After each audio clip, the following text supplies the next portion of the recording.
በምን አወጣው ተብሎ ይጠየቃል። ስለዚህ ሀብታሙ አላህ ፊት ይቀርብና ገንዘብ ሰጥቼህ ነበር፣ ሀብት ሰጥቼህ ነበር፣ ምን አረክበት ይባላል። ሐቂቃ ይኖራል የአላህ ባሮች በጣም ጥቂቶች ገንዘባቸውን አላህ ለሚፈልገው ነገር የሚያውሉ አላህ ለፈለገባቸው ነገር የማይሳሱ አሉ። አላህ ያብዛቸው፣ እኛንም አላህ ያርገን። ከዛ ስለ ገንዘቡ በምን አወጣኸው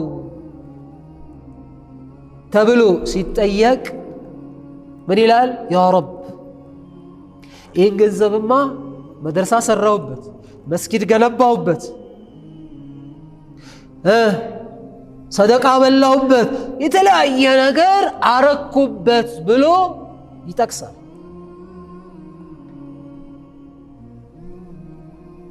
ሀብት ኖሮት እኮ በሚገባው መልኩ ያሳለፈ ሰው እኮ ከድሃዩ የበለጠ አጅር አለው አይደለም?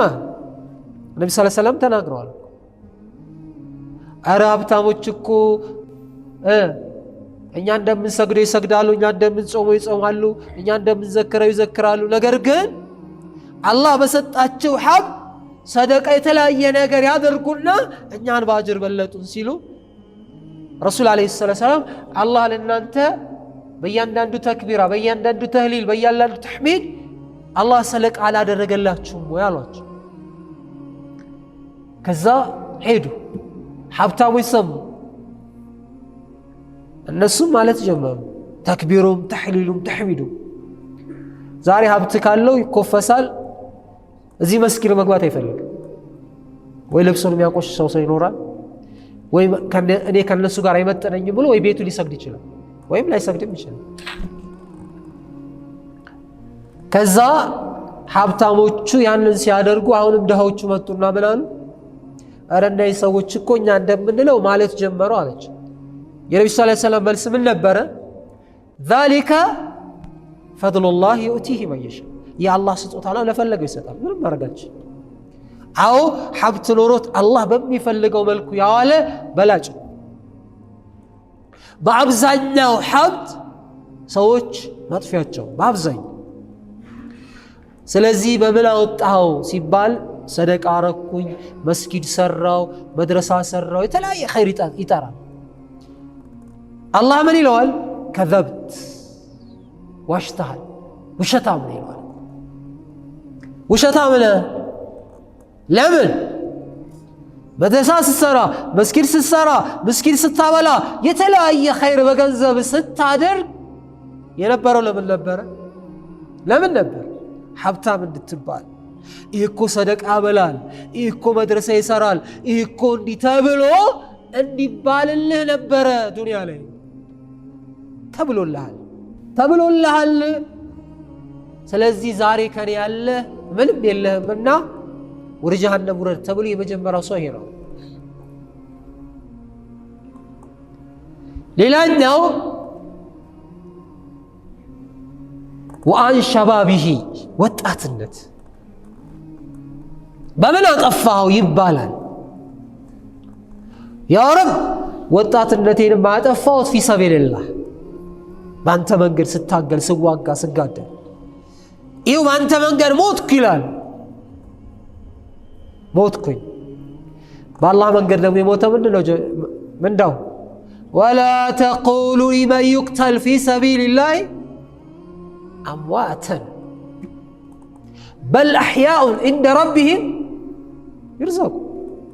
በአላህ መንገድ ሲታገል ለኢላኢ ከሊመቲላህ፣ የአላህ ቃል ኢስላም የበላይ ሊሆን የታገለና በዛ የሞተ ሰው የሞተ ነው አትበሉት፣ ሕያው ነው አለ አላህ። ሕያው ጌታው አላህ ዘንድ ይረዘቃል። ስለዚህ ምን አረክ ወጣትነትን ሲለው ያ ረብ በአንተ መንገድ እኮ ሸሂዶም ሲል አላህ ምን ይለዋል? ረሱል ዓለይሂ ሰላቱ ወሰላም ከዘብት ዋሽተሃል፣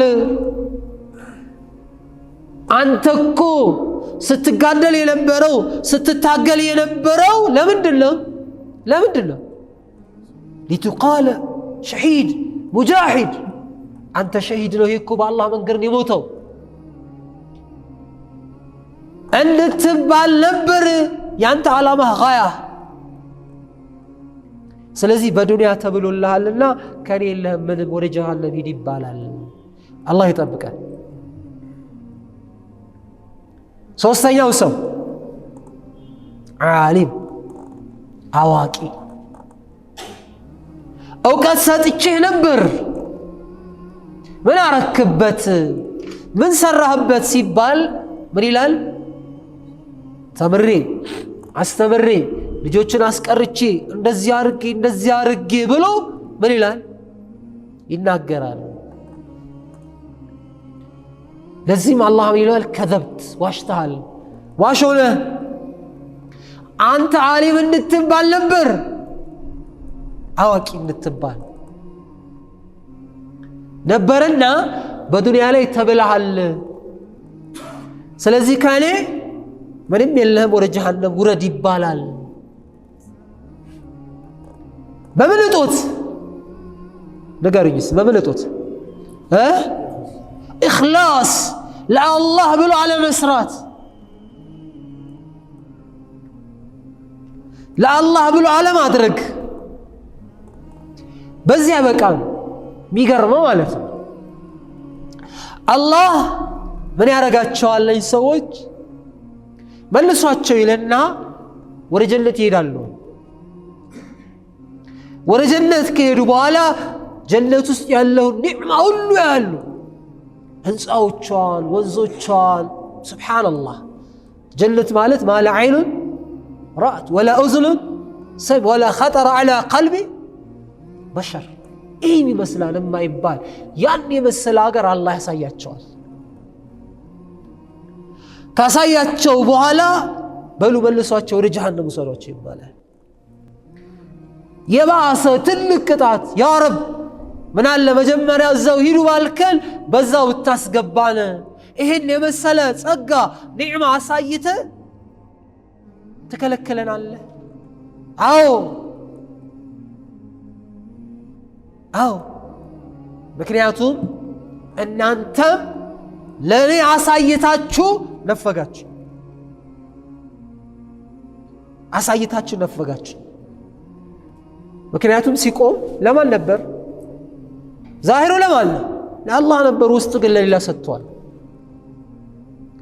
ሲያበላ ይታያል ለአላህ ይመስላል ውስጡ ሌላ ነበር ሲያስተምር ዛሂሩ ለአላህ ነው ውስጡ ሌላ ነው ከባድ ነው ኢኽላስ ማጣት والله ትልቅ ከባድ ነገር ከሰሃቦች መካከል ከሰለፎች መሃል ምን ይላሉ ነፍሴ ኢኽላስ እንድታገኝ ኢኽላስ እንዲኖራት የጣርኩትን ያህል በምንም ነገር ላይ አልጣልኩም حتى ከሰለፎች አንድ ሲወራ ምን ይላል 40 ዓመት ሁሉ ኢማም አወል ሰፍ ነው የሚሰግድ 40 ዓመት እኛ 40 ቀን እንሰግዳለን 40 ቀን አወሰል ሳያመልጠን 5 አውቃሰል እንሰግዳለን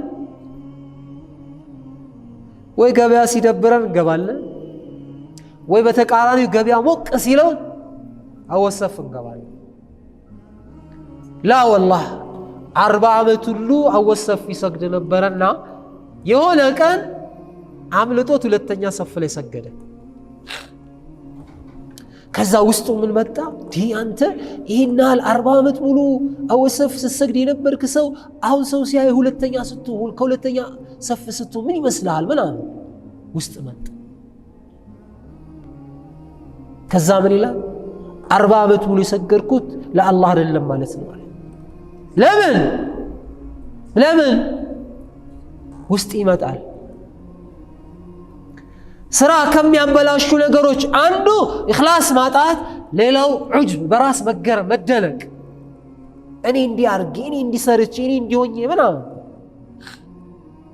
ተው ለአላህ ብለህ ከሆነ ቀጥል ካልሆነ ተው አንዳንድ ቦታ ላይ የሆኑ ሰዎች የሆነ ነገር አስተዋጽኦ ያደርጋሉ ከዛ እነሱ የሚፈልጉት ነገር ካልሆነ ካልተደረገ እኔ እንዲያርጌ ለመድረሳው እንዲያስተዋጽኦ አድርጌ ለመስጂዱ እንዲሆኝ ምናምን ስለዚህ አንተ እዛ ጋር ፊት እንድትቆም ነው የፈለከው እንዴ ላ والله በጭራሽ ሊሆን አይገባም ለማን ብዬ ነው የምሰራው አላሁ አክበር አላህ ከሁሉ በላይ ትልቅ ነው አልኩኝ ውስጤስ ውስጤ የጠራ ነው ለአላህ ነው አንዲት ዲርሃም 1000 ዲርሃም በለጠች በምን ምክንያት በእኽላስ ምክንያት አንድ ብር ሊላህ ብለህ ሌላ ነገር ሳትፈልግ ሳታስብ ለአላህ ብለህ ታደርጋለህ የሆነ ጉራ ያለበት የሆነ ነገር ያለበት 1000 ብር ወይም 1 ሚሊዮን ብር 100,000 ብርም አርግ ያቺ 1 ብር ትበልጣለች ለምን የአላህ ፊት ተፈልጎበት ከሆነ